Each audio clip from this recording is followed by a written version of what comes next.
Hey, this is Charlie Barrett from Games Radar. I'm here with Carolyn, Hello. and we're here also with Lee Cummings, who's brought War of the Worlds on XBLA and PSN. He's going to play through the game for us and tell us what their inspirations are and what kind of game they're trying to make here. I think the first thing we're going to hear is who's coming up now. This is this is an alpha build of the game. How long did it take for the Earth to end? Woo. 3 short days. Looking from this window, it seems impossible to imagine that an invasion took place out there. How arrogant we were to assume that we were alone in the universe, and how complacent we had become, going about our little lives, while all the time our world was being watched by an intelligence greater and far less sympathetic than our own.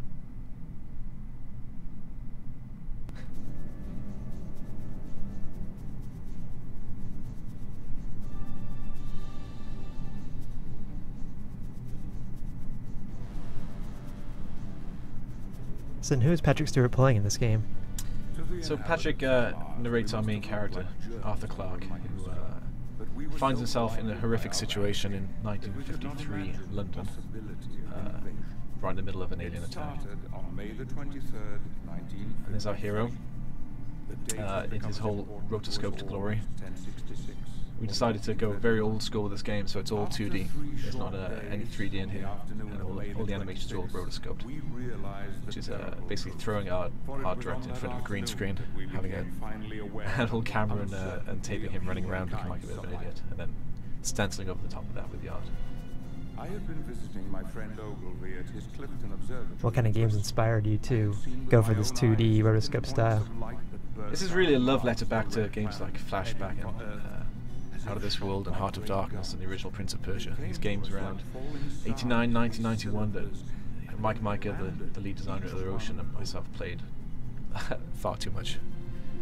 Signs of wasted years. And we really wanted to do a game which hadn't been done since then. Something really, harken back to these games that we loved and used the technology from the day and layers and layers of parallax backgrounds and rotoscoped instead of hand-drawn, boned animations you see a lot these days. So with the new technology on 360 and PS3, how many layers can you get into this game? The engine could do 250, each running at different speed and transparency and things like that. I think the most we do is somewhere between 50 and 60 on one of the levels. And that's our poor protagonist's train being derailed just outside of Paddington Station. So the first level is set in Paddington Station just after this derailment and all hell's breaking loose. One of the things we really wanted to do was have this vision of London in 1953 where information didn't travel quickly, and this guy's on a train and the introduction voiceover, something's happening, something bad's happening. Nobody quite knows what. The BBC tries to get information out there, but it's not like today with the internet. So as he goes in, Cylinder lands nearby and derails the train. I found a scene of utter devastation. Alive and sound in body, thank heaven. But how long had I been unconscious? My watch, the hands had been frozen at the moment of impact. I no longer had any sense of time. So to begin this level, we do a heavy mat to really focus the attention on a part of the screen, and that sort of stuff is very retro, is really sort of flashback era. And things like that you just don't see these days. We thought it'd be great to do a game which, to use all these little techniques, these arts and gameplay tricks. Were you inspired by any previous adaptations of War of the Worlds? So the game is a companion piece to the 1953 movie, which is an incredible movie for the time, and really still is. What we wanted to do was take that story. The movie shows what was going on in LA during the invasion and what was happening in London at that time. So we can have a new hero and have his story using some of the visuals from the movie. When you get hit by the heat ray and some of the Martian design is heavily influenced by that movie. Calling for help, desperate for a doctor, a leader, someone who could. So we haven't seen any of those yet, but Guiltily, what are the Martians going to look like in this game? So the Martians come in all shapes and sizes. We have the classic tripods who will destroy buildings around you and have their heat ray and a massive threat. And they're the things really going through London, destroying it right now. Then we have everything down to these mechanical spiders who will grab you and kill you. We have black smoke, and we have red weed, and so all the other classic standbys from the War of the Worlds ethos, mythos rather. But at this point in the game, he's still trying to figure out what exactly has happened. Yeah, we wanted this sort of, even though it's being heavily narrated, just be thrown into this chaos, and you're not sure what's happening, and you just need to stay alive. We don't have a health meter. We don't have a scoring system as such. It's just if you get to the end of the game, if you get to the end of a level, you're doing really, really well. The difficulty is really, we felt that games these days, or progressively over the last couple of decades, have become a lot easier than they ever were on the Amiga and the ST back in in the 80s. These games where they were back then they were very short but very, very hard, and now we have longer games which are very, very easy in a lot of cases. And games like Demon's Souls really inspired us to go back and be brave enough to do a harder game, and something which will be a bit challenging, and I think there's certainly gamers out there who will appreciate the difficulty of this. So it's not random death. You always know why you died. You know what to do to get over that barrier, and we have very tight checkpoints, so you never have to. This is Mega Man territory where you have to play for 25 minutes to get back to that fall that you screwed up earlier. But each challenge should be hard, and when you get through, you shouldn't have to do it again. That was sort of what we're going by. What are some of those more challenging sections that you'll face later in the game? Oh, we throw you through everything. The game really evolves. The gameplay evolves. There's running, evasion. There's some basic combat stuff later. A lot of puzzles, physics-based puzzle stuff. Cannibalt-inspired rooftop runs where the buildings are being destroyed around you by Martian. It's mostly one of these checkpoints now. Nice. So that's one of those examples where this might be a hard jump to make, but it's going to put you right in front of the jump again, so you don't have to... Yeah, exactly. So everyone listening to this thinks I'm playing. Thinks I can't play my own game.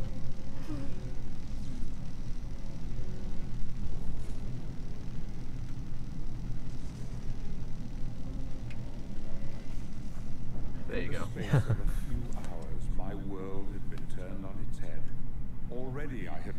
So the art style as well, we wanted to do, with everything in this project, we wanted to go a bit more unique, and we had the leeway, and Paramount really gave us the freedom to run with this in whatever way we wanted to.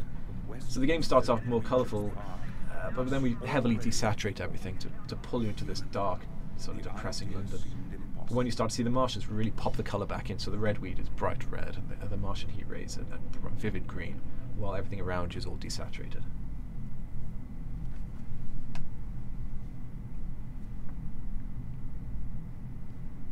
How violent does this game get at certain points? It's not terribly violent. There's lots of ways for you to die, but there's very, very few ways for you to destroy the Martians. So it's mostly an exercise in just watching your character die in many, many different ways.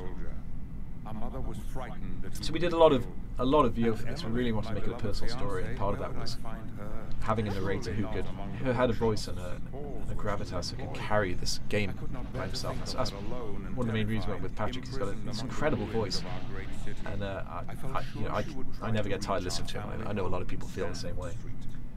But we wrote, Chris Fowler, our author, who wrote the story, wrote it was about 28 pages of narration, and we sat in a studio over 2 days for about 7 or 8 hours with Patrick, and he knocked out the story, and it was absolutely incredible.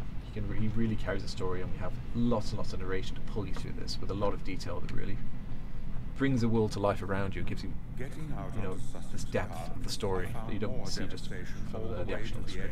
Was it difficult at all to get Patrick Stewart to sign on?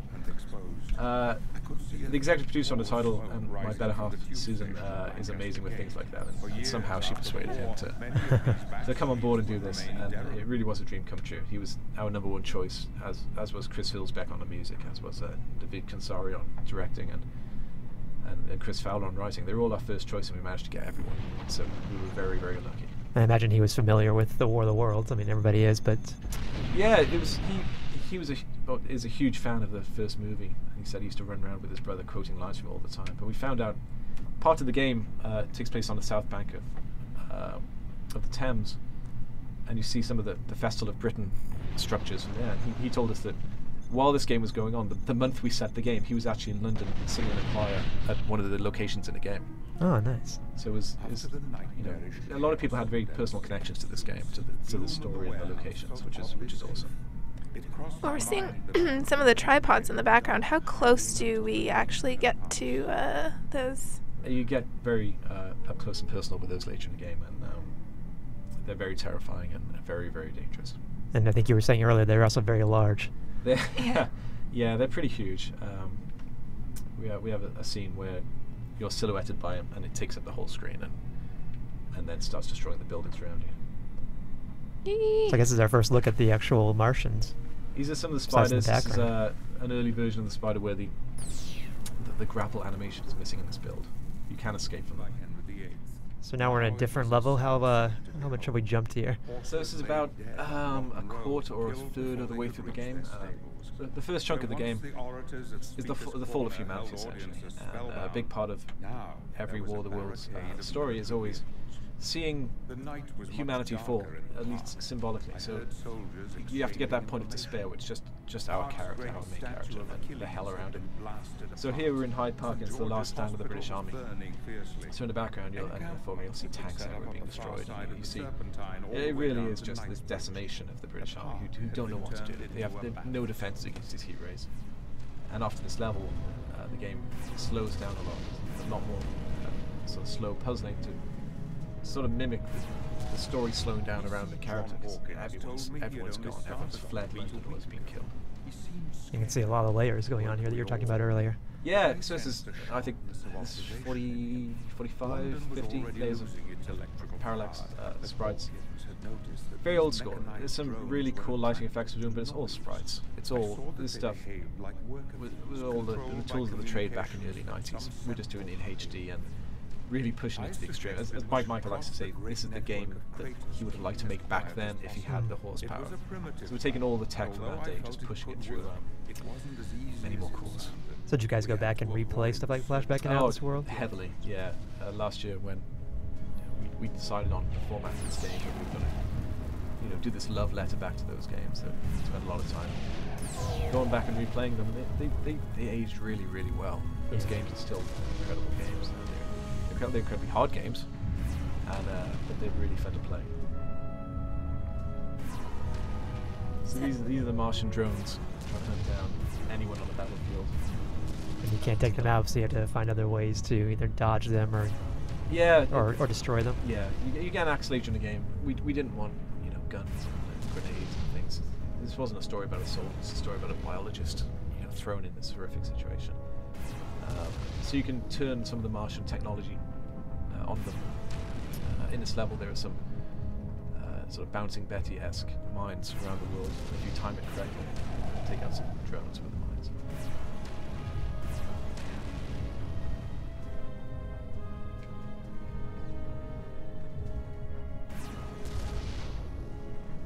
And so these NPCs are more just for this level because it's kind of showing the last big push of civilization. Yeah, we wanted to have a lot of action on the screen. So we have a lot of infantrymen running around, getting killed around you. Fodder, as we like to call it. A lot of electrified skeletons showing up. Yeah. They kind of show you what not to do. Yes, that's how they started. Was we didn't want to have super heavy tutorials. Pause the game. This is how you do it. So we go for situations like this. We really push. You see it and then know not to do it. Sort of game design. So you'll see people getting nuked. You'll see people running to mines to get blown up. You'll see the things you shouldn't do, as opposed to just stopping the game and trying to walk you through using text or audio. Experience had taught the soldiers to hide in the shadows and remain silent when the flying things appeared. Oh, there we go. Patrick Stewart is so mesmerizing. There are not many actors out there who can carry, I think, this much dialogue. Hours and hours of dialogue. We're really, really lucky to say yes. And then who's doing the music? That's Chris Hulsbeck, who's my favourite video game musician, who's been doing... He'll hear this and I'll butcher everything. I think 84 he started doing music for games. The Great Gianna Sisters, which is everyone in the UK knows, probably less in the US, but it's a classic Amiga ST game from the mid-80s. The Turrican games, of course, and all the amazing work he did with Factor 5 over the years. And again, he's our first choice of music, and we're very, very lucky that he said yes. And then you mentioned Chris Fowler as the writer. What books would our listeners maybe you know him for? Oh, he did a lot of sort of dark fiction, short stories about London. Then he did the Bryant and May series of detective novels set in London, which are all incredible books. And you should all go on Amazon and pick up a Chris Fowler. And so this game all takes place in London, the whole game? Yeah, it's all in London. We wanted to be super authentic to the geography of London. London is as much a character in this game as anything else. So we plotted a route. Before we started the story, we came up with a really interesting route around London. We really wanted to start with Paddington Station. I grew up in South Wales, and going towards London down the M4 on the Great West, the Great Western Railway was a huge part of going to London. I thought it'd be really interesting to start a game with something people can understand. You start on a train, it's all colourful, you're heading into a major city, it's nothing too strange, and then we start pulling the rug out from beneath you. We could now see that the Martian cylinders were embedded in the very centers of the craters. Nearby, I overheard two senior officers discussing plans they had drawn up to fire the cylinders with explosives. A dangerous mission, but I could see it had some chance of success.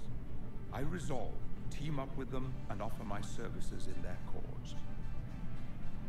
This is the end of Hyde Park, where you join up with some soldiers who are trying to take down a shield generator, protecting some Martian technology. So you make your way over that structure you just saw, planting explosives, then at the end of the level, you destroy it.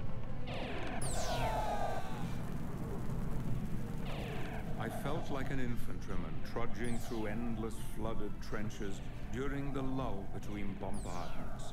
I knew they must have thought about whether they'd ever see home and their loved ones again.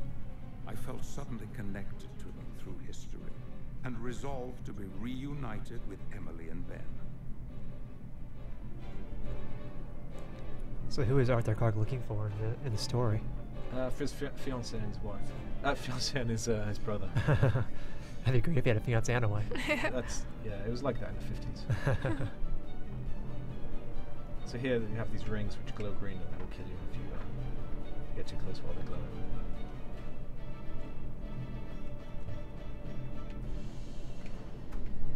Again, old school timing puzzles. So he set that explosive there? Yeah, you set 3 over the structure and then you take it down. So it's a nice sort of story beat, taking down a big Martian technology.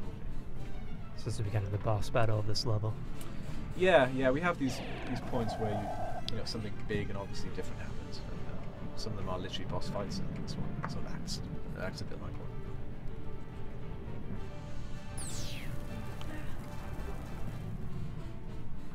Okay, so when can our listeners get their hands on this game and play this for themselves? So the game will be out late this year, Q4 this year, towards Christmas.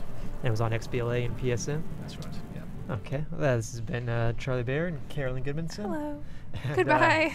Goodbye. And Lee Cummings, and thanks a lot for showing us the game. Yeah, thank you. Oh, thanks for having me here.